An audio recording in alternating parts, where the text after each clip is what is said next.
Oke guys, welcome back to Daily Charting with Toshi, di mana kita akan daily chart your favorite cryptocurrencies. Dan sekarang kita masuk ke DCWT sesi kedua. Di mana di sesi kedua ini fokus kita akan lebih ke pembahasan komen dan juga charting altcoins ya. Jangan lupa malam ini kita udah nggak liburan lagi. Jadi langsung keluar beberapa data penting dan juga subuh bahkan ada Bang Jerome ya. Jadi yang pertama kita akan keluar di jam setengah 8 malam ya. Akan keluar core retail sales, lalu malamnya lagi sedikit ada crude oil inventory ya. Dan seperti yang tadi gue sudah bilang, jam 12-an lebih sedikitnya akan ada Bang Jerome, di mana nanti dia akan ada speech. Nah, otomatis sudah tahu ya mana yang kemungkinan paling bisa mengguncang market. Otomatis Bang Jerome ya. Nah, ini di jam 12.15, jadi siap-siap ada possibility bisa ada extra volatility ya. Nah, ya sekali lagi kalau untuk si speech-nya ya semoga saja lebih dovish begitu ya. Keluar kata-kata yang mungkin akan menuju lebih ke tapering QT, atau bahkan lebih bagus lagi kalau sampai keluar kata-kata akan ada deadline tertentu mungkin untuk mulai stop total gitu QT begitu ya. Karena ya kan kita sudah pernah bahas beberapa kali sebelumnya bahwa data-data inflasi sudah membaik semua rata-rata. Walaupun ya mungkin belum sampai benar-benar di 2, tapi kan ya The Fed juga bilang hanya 2%-an begitu kan, nggak 2% pas gitu. Maka dari itu sebenarnya udah mulai membuka nih ya chance untuk ya mulai masuk ke dalam kebijakan ekonomi yang lebih loose begitu ya. Tapi lagi-lagi kita nggak tahu apa yang dipikirin sama Jerome, kita nggak tahu apa data yang dipegang juga, karena ya otomatis data dia lebih lengkap daripada kita ya. Ya maka dari itu ya sabar aja, kita tunggu sampai faktanya nanti keluarnya seperti apa ya. Nah buat lo yang punya posisi futures ya hati-hati aja di jam-jam rawan ini, pertimbangkan untuk tutup posisi kalau belum kena target TP ya. Oke, langsung aja kita lihat dulu ke chart. Untuk BTC kita bisa lihat di sini ya. Dia hari ini mulai menemukan resisten nih ya. Jadi si 84 ribunya mulai menjadi resisten dengan EMA 50. Kita lihat apakah dia akan ke reject dan lanjut turun atau tidak ya. Tapi ya intinya setelah kemarin nih ya retest ke BSB sepertinya ya ada sedikit shock mungkin, wah ya ke reject begitu mungkin ya. Ya tapi intinya at the end of the day kita sabar aja, kita tunggu saja sampai nanti weekly close-nya seperti apa. Apakah ini akan menjadi weekly close yang kembali merah atau masih ada perlawanan dari para bulls ya. Oke. Untuk Bitcoin dominance itu kondisinya itu wah ya lanjut higher high ya. Jadi kemarin daily close-nya udah di atas, sekarang juga ada potensi lanjut lagi begitu ya. Ini dia pentingnya kita tetap 70-30 begitu, apalagi dalam masa-masa yang balance sheet ini jelas memang masih ya belum jelas nih. Masih belum jelas tadi. Jelas masih turun lah kalau kita lihat secara overallnya. Bener ada kata-kata mau tapering, tapi kan ya belum terbukti sampai sekarang. Dan ya kalau mau ngomong tapering di Juni juga terjadi kok, tapering di 2024 ya. Di 2024 tapering terjadi cuma sebentar, ujung-ujung dibanting lagi. Nah jadi ya harus siap dengan possibility cuma tapering bentar taunya dibanting lagi begitu ya. Intinya sih stick with 70-30, aman kan ya. Oke, next kita langsung aja masuk ke komen. Yang pertama itu dari Akhir Tampan. Waduh ya, pede sekali nih ya. Thank you Mak Toshi, cuman pakai X Max Toshi jadinya ya. Setelah sekian lama mencoba, akhirnya pada kesimpulannya aku hampir tak percaya pada altcoin. Kecuali sudah ada sen hijau dari Bang Toshi buat altcoin. Tanpa itu aku tak akan pernah percaya altcoin ya. Sukses buat Bang Toshi and team dan juga buat para pendukung TCI. Salam sabur tuai dan tetap pada 3 golden rules. Mantap ya. Ya jadi baik lagi sih kalau gua sebenarnya boleh-boleh aja punya alts ya. Asalkan rasionya jangan kegedean. Kalau lu perhatiin yang sekarang muntah darah tuh rata-rata yang kegedean alts, termasuk memes ya. Banyak yang kayaknya banyak yang nggak sadar juga memes itu masuk ke altcoins. Etimologinya itu altcoins itu adalah alternative coins. Berarti semua koin di luar dari BTC, termasuk token juga di luar dari BTC begitu ya. Ya udah gitu aja. Dan kalau lu mau lebih konservatif, mau nunggu sampai mulai ada benar-benar tanda bahwa liquidity sudah mulai meningkat dengan balance sheet yang mulai ya minimal flat begitu ya, ya sudah itu juga boleh ya. Tetap. Next dari Jobelix Gaming. Kalau udah percaya dukun tapi tetap nggak kaya berarti Anda kurang yakin kan. Ini kayak dulu ada video lumayan viral ya di IG dulu ya. Dimana ada kayak inilah, ada kayak semacam dukun yang kasih ilmu kekebalan katanya ya. Jadi ada 3 muridnya nih. Murid yang satu sama kedua dihajar pakai ini, pakai botol. Pecah, pecah ya. Yang ketiga puing, bunyinya ini ya, bunyinya beda sendiri. Terus dia bilang, wah yang ini kurang yakin nih katanya. Padahal bukan kurang yakin, salah ambil botol begitu ya. Ya kalau dukun sih ya gini ya, nanti ada aja yang disalahkan. Tapi bukan dia, karena dukun nggak pernah salah. Makanya dia bilang win rate-nya 100% kan. Karena setiap kali dia ada loss, dia bilang ini bukan salah dia. Next. Dari Hen Junior, saya sudah ungkapkan. Hasil ikut channel ini saya sudah merasakan dapat cuan 17 jutaan dari spot. Cuman beli ETH bukan BTC. Untungnya pas ETH harga tertinggi saya keluarin all in. Ya berarti TP ya. Karena altcoin bukan BTC ya. Sekarang modal habis karena beli lahan sawit. Belum ada uang dingin, cuma bisa nyimak, belum bisa beli. Terima kasih kontennya yang gratis ini bang. Semoga makin berkembang kontennya. Tetap semangat memberi ujangannya biar yang bandel pada ngerti harapan nggak akan menggerakkan market. Yang ada kita ikutan market. Mantap, mantap, mantap ya. Yes, jadi apa namanya? Lagi-lagi setiap orang mungkin punya plannya masing-masing, tapi yang paling penting itu punya SOP-nya jelas. Lu mau masuknya buat apa, sampai ke titik apa, ya. Kalau udah SOP lu mengeluarkan sinyal TP ya TP. Begitu ya. Sip, mantap ya. Congrats nih ya, sekarang udah punya lahan sawit nih. Mantap, mantap, mantap. Ya jadi kalau buat orang yang bilang, "Wah, nggak ada tuh orang profit di kripto." Ya mungkin caranya saja salah dan ya buktinya sudah ada di sini ya. Jadi bukan cuma gua aja. Ya, bukan cuma gua dan tim ya. Tapi banyak juga sebenarnya sudah merasakan, tapi caranya benar. Kalau caranya salah ya, ya jangan berharap lah begitu ya.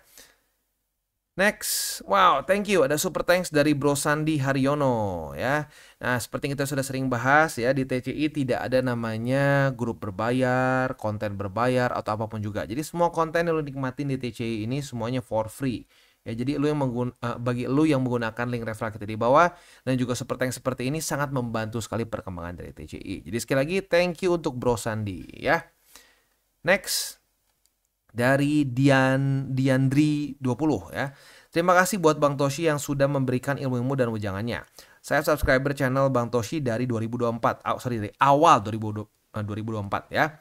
Nah, yang mau saya tanyakan, saya lihat harga emas kan lagi mencetak all time high dan banyak yang memprediksi dalam jangka waktu dekat bakal terus naik. Kira-kira menurut Bang Toshi untuk saat ini apakah bagusnya peluru yang saya punya terus di CA ke BTC apa mulai ditambah ke emas ya? Terima kasih sebelumnya. Nggak apa-apa, lu mau tambah ke emas pun boleh ya. Sebenarnya itu diversifikasi tuh gue nggak pernah masalah dari dulu ya. Dan gue pribadi porto gue nggak semuanya kripto juga, ada hal-hal lain juga. Tapi ini kan namanya juga TCI, jadi ya fokusnya ke kripto. Jadi boleh-boleh aja. Lu punya emas, punya properti, punya saham lagi pun boleh. Tapi nggak tahu ya, kalau gue pribadi gue lebih prefer punya indeks gitu ya, kayak ya kalau indeks Indo sih jujurnya juga gue nggak pegang sih ya, kayak IHSG gitu gue nggak pegang. Gue pegang ya indeks luar lah, S&P gitu ya. Ya itu boleh dipertimbangkan begitu. Jadi diversifikasi boleh banget, begitu nggak masalah ya. Next, Agus Susanto ya. Ilmu yang saya dapat dari Kak Toshi adalah jangan FOMO, jangan all in ya. Literally kebalikan dari dukun ya. Ayo beli sekarang ya, hajar semua. Ya karena mereka ngeklaim tahu kan market mau kemana ya. Telah menyelamatkan Porto dari minus. Salam tabur tuai Katoshi and Team. Mantap ya. Next dari Gasdon ya. Salam tabur tuai Bang Toshi. Semoga semua keluarga TCI sehat dan berkah selalu. Amin ya. Mau tanya Bang Toshi, BTC kan bull biasanya di kuartal 4. Nah, katanya nanti ada Piala Dunia. Oke. Di mana sebagian besar capital diperkirakan bergeser ke sana. Oh ya, ada kemungkinan nanti waktu Piala Dunia orang mulai ngesponsorin event itu ya. Nah, ya dulu pernah ada yang ngomong sih, wah ini korelasinya nih dananya semua pergi ke sini, makanya exchanger jadi ya goyang dan seterusnya. Itu mungkin masih masuknya ke konspirasi lah ya, karena sebenarnya gini, waktu itu terjadi pun begitu ya, exchangernya nggak jadi mati kan, ya paling cuma satu lah FTX gitu ya. Sisanya sih masih survive aja. Jadi Mungkin kebetulan ya mungkin aja ya. Tapi ya kalau gue sih nggak akan bet on anything waktu Piala Dunia begitu ya. Dan gini sebenarnya di kuartal 4 itu kalau bullnya sebenarnya ya udah dari 2022. Ini masih di dalam bull run lah kalau secara teori cycle. Tapi di kuartal 4 tahun ini which is post halving year itu biasanya akan cycle top gitu ya. Gimana pandangan Bang Toshi tentang hal tersebut? Apakah ngaruh signifikan? Kan kita harus jangka panjang katanya. Apakah tahun-tahun sebelumnya pernah terjadi begitu? Ya palingnya dulu ya sempat ada apa ya? Ya Piala Dunia juga sih kalau nggak salah dulu ya. Ya di mana ada kayak sedikit weakness lah begitu. Tapi ya data sebelumnya lagi udah ya cuma dapat satu data menurut gua nggak terlalu bisa valid lah ya. So ya untuk yang Piala Dunia ya udah nggak usah terlalu dikhawatirkan ya. Ini soalnya gue udah pernah dengar berapa kali urusan Piala Dunia. Gua ngerti logikanya, mungkin nanti ada yang sponsorin dan lain-lain gitu ya. Jadi dananya habis gitu ya. Ya, tapi jangan sampai gini deh, intinya jangan sampai lo nge-short gila-gilaan berharap ada ngedam begitu karena ya itu jadi jatuhnya kayak judi begitu ya. Udah sih gitu aja ya. Next dari Johan Santosa ya. Bang Toshi, saya mau nanya, untuk menganalisa fundamental BTC, kita tahu BlackRock dan Fidelity pegang banyak di BTC, yang notabene ownernya termasuk elit global dan yang kontrol uang fiat seluruh dunia. Well, technically speaking yang kontrol uang fiat sih ya bukan ini ya, bukan Fidelity, bukan BlackRock, tapi ya apa namanya bank sentral masing-masing ya. Ya, tapi kalau ngomongin teori konspirasi, mereka punya some influence ya mungkin lah, tapi bukan mereka yang kontrol lah ya. Menurut abang nih, Bitcoin akan dapat dikontrol juga nggak di masa yang akan datang nanti? Saya khawatir akan jadi nol atau bahkan menjadi melambung sangat tinggi nilai Bitcoinnya. Thanks. Kalau kan nol kemungkinan besar enggak ya, karena gini, lu bisa lihat sendiri di US itu peningkatan real estate itu meningkat dengan gila ekstrim dan nggak susah sekali untuk turun lagi tuh terjadi setelah ya kayak BlackRock itu mulai masuk dan mereka mulai invest di berbagai macam real estate gitu. Jadi kalau ke nol sih lebih enggak, malah mungkin yang lebih serem adalah melambung tinggi dan sulit turun atau mungkin ya corrective movement jadi sedikit berbeda mungkin dari cycle-cycle selanjutnya ya.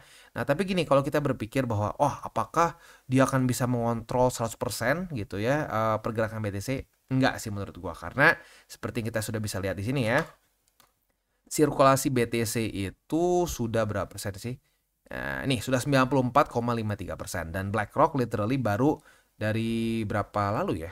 Ya jadi gini lah, intinya mau sampai dia apa ya udah terlalu banyak orang-orang lain yang pegang begitu ya. Kalau misalkan dari awal semuanya wah dia yang ngeruk duluan ya itu oke lah. Nah ya jadi makanya sebenarnya gini sih ya, for now sih enggak, tapi kalau sampai nih semua orang paper hands, semua orang wah aduh BTC takut pegang, semua takut pegang gitu ya, ya lama-lama bisa diambilin sama BlackRock begitu ya. Tapi for now sih masih oke menurut gua ya gitu. Jadi sekali lagi untuk yang ke nol sih enggak, bahkan kalau menurut gua lebih ke ya kayak real estate di US lah begitu ya, dimakanin sama BlackRock ya, jadi ujung-ujungnya orang semua susah punya rumah, sama lah kayak di Indo ya, para cukong-cukong tanah semua beli tanah, ujung-ujungnya orang yang perlu tanah beneran buat tinggal nggak bisa nggak punya duit buat beli begitu karena harganya melambung tinggi begitu ya. Next dari Yunus. Selamat siang Bang Toshi, terima kasih sudah berbagi ilmunya. Jujur saya juga salah satu newbie di kripto ini. Saya percaya biarpun penjelasan Bang Toshi sederhana, tapi bukan kaleng-kaleng tapi bukan kaleng-kaleng pasti penjelasannya. Kenapa? Karena time will tell ya. Bang Toshi udah lama di market dan pengalamannya sudah banyak tentunya ya. Itu yang buat beda dengan dukun-dukun lain ya. Oh ya, satu aja Bang, saya dapat perkataan entah ini termasuk dukun atau bukan ya. Saya sih coba menanggapinya dengan santai aja karena key-nya udah dikasih tahu Bang Toshi. Kurang lebih begini perkataannya ya, penasaran nih Bang. Think back to the last trade war di 2019. Everything feels uncertain, just like now. And while most markets fail, Bitcoin went from $5,000 to over $12,000 quietly. Yeah, no permission, no warning, just boom. Yeah, why? Because people start losing trust in the system. They start looking for something outside of it. Yeah, something that can be frozen, printed, or inflated into oblivion. Ya, gimana tanggapannya Bang Toshi? Ya ini ya sebenarnya yang punya pandangan seperti gini ya salah satunya si Sailor ya, terus dulu aduh siapa satu lagi tuh ya yang sempat beli BTC waktu dilelang dulu tuh zaman Silk Road tuh si Tim Draper begitu ya. Ya ada benernya ya. Bahkan Presiden Rusia pun ya si Putin kan ngomong ya BTC ini susah, nggak bisa dibendung. Ini tuh nggak bisa disensor, nggak bisa ditahan transaksinya gitu. Jadi ya mungkin nggak sih misalkan ya orang-orang mulai hilang kepercayaan sama sistem TradFi yang sudah berjalan sekarang begitu ya. Nah mereka jadi mencoba untuk ya beli yang lain gitu ya, beli sesuatu hal yang di luar dari itu semua. Ya, siapa lagi kalau bukan dari ya Bitcoin. Kalau crypto in general ya masih banyak yang ya very spekulatif lah. Tapi kalau Bitcoin, I think it's very different. So, ada benernya. Gue setuju-setuju aja ya. Tapi kita nggak bisa berharap bahwa akan percis sama seperti 2019 gitu ya. Karena kadang-kadang orang suka gini, wah dulu kayak begini nih ya, maka harus percis. Nggak ya.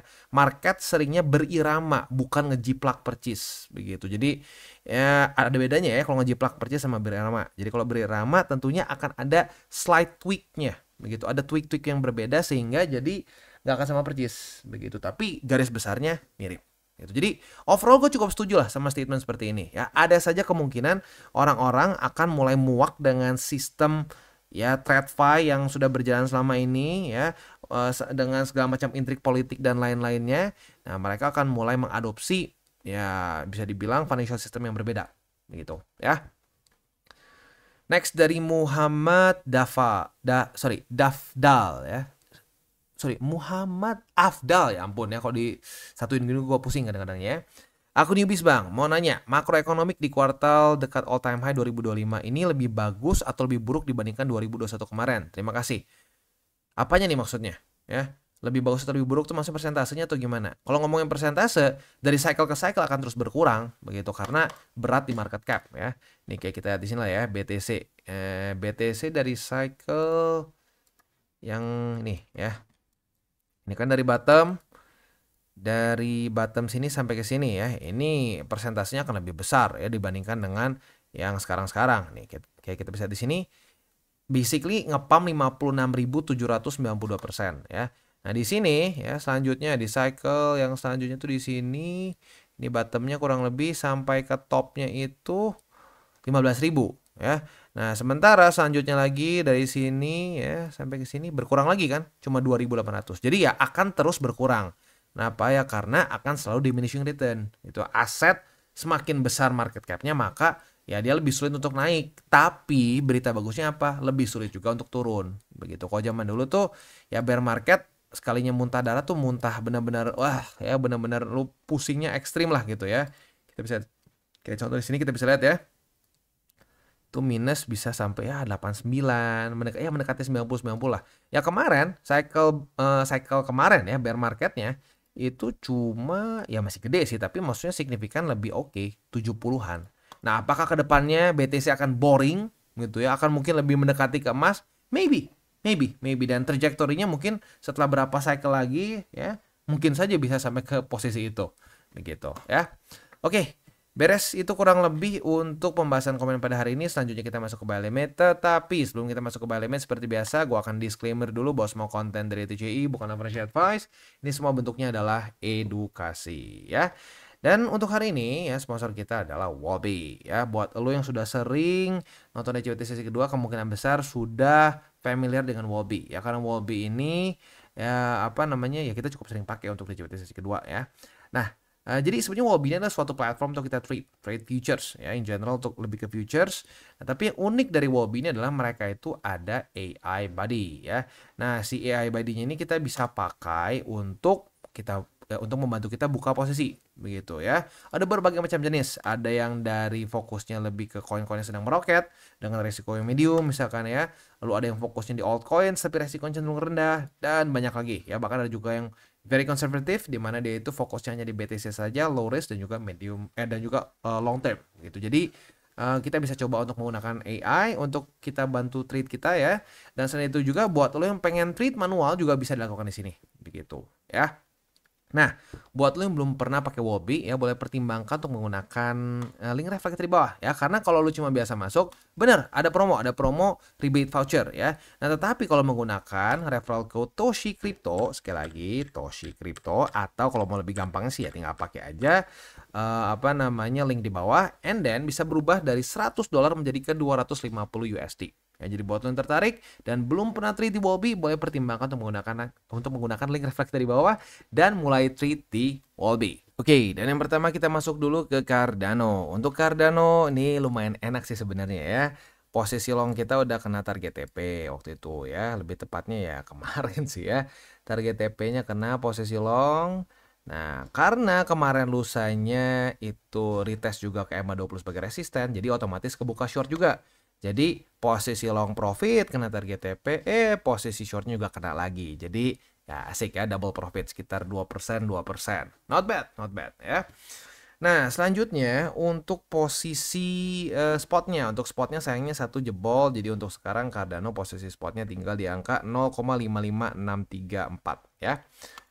Next kita masuk ke BNB. Untuk BNB posisi long kemarin juga sama-sama sudah kena target TP, sudah profit ya. Sorry, bukan posisi long, sorry salah ngomong. Posisi short maksudnya ya. Posisi short kita di EMA 20 sudah kena target TP yang literally baru kebentuk kemarinnya ya. Jadi buat lo yang sudah buka posisi short kemarin sesuai dengan SOP, congratulations, profit sebesar 1,5% ya. Nah, next untuk posisi spot ini lagi di retest, buy limit pertamanya di angka 591,47, buy limit kedua di 598,716 dan yang ketiga di angka 550,022. Next kita masuk ke Solana. Untuk Solana kita bisa lihat di sini posisi short kita buat yang konservatif udah kena target TP-nya ya. Target TP konservatif kan di sini nih ya. Berarti buat yang buat yang konservatif sudah profit sebesar 2,75%.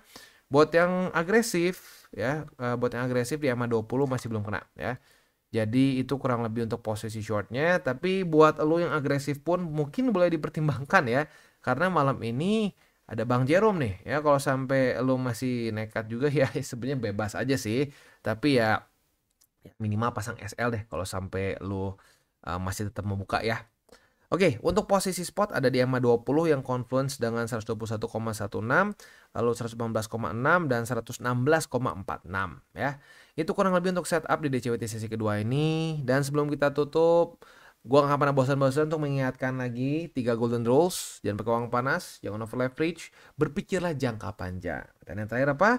Salam tabur tuai. Apa yang lo tabur kalau tuai, jadi taburlah sebanyak mungkin hal baik. Oke guys, jadi itu adalah akhir dari segmen DCWT kita pada hari ini.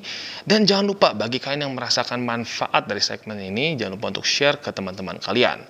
Dan apabila lu pengen mensupport channel kita, ya TCI, jangan lupa untuk menggunakan link referral kita di bawah. Nggak wajib ya, tetapi apabila lu menggunakan link referral kita di bawah, ada macam-macam ya, dari Bybit, Huobi, Maxi, toko kripto, dan banyak lagi ya. Ya, walaupun nggak wajib, tapi kalau menggunakan link referral kita, lu secara langsung membantu perkembangan dari TCI. Dan satu lagi, jangan lupa juga untuk join Telegram group kita, di mana kita bisa ngobrol-ngobrol santai mengenai dunia cryptocurrency secara dua arah. So, jangan lupa untuk like, subscribe, click the bell icon, and see you on the next video.